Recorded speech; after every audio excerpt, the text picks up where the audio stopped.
গোড়া শহীদ বড় ময়দান অনেক সুন্দরভাবে সাজানো হয়েছে, মোটামুটি সম্পূর্ণ শেষ প্রস্তুতি। ১৯৭তম ঈদ জামাতের জন্য প্রস্তুত কিশোরগঞ্জের ঐতিহাসিক শোলাকিয়া ঈদগাহ ময়দান।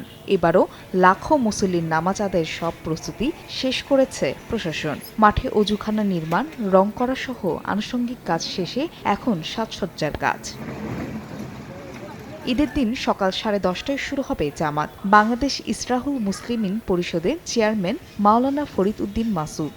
মুসল্লিদের যাতায়াতের জন্য কিশোরগঞ্জ ভৈরব এবং কিশোরগঞ্জ ময়মনসিংহ রুটে শোলাকিয়া স্পেশাল নামে দুটি ট্রেন চলাচল করবে। 4 স্তরের নিরাপত্তা ব্যবস্থা নিশ্চিত করা হবে। 2016 সালে যেখানে ইনসিডেন্ট ঘটেছিল সেই ঘটনাটা মাথায় রেখেই আমাদের নিরাপত্তা প্ল্যান প্রোগ্রাম তৈরি করা হচ্ছে। বিকাশে কম খরচে ক্যাশ আউটের লিমিট বেড়ে 50,000, প্রিয় এজেন্টও 2টা।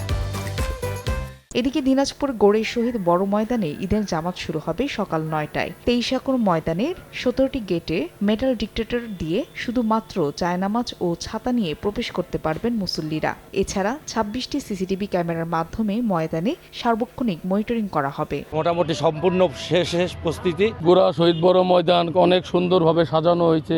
এছাড়া তথ্য বিভাগ সহ বেসরকারিভাবে 110টি মাইক বসানো হয়েছে। ফারিয়া ফারজানা, সময় সংবাদ।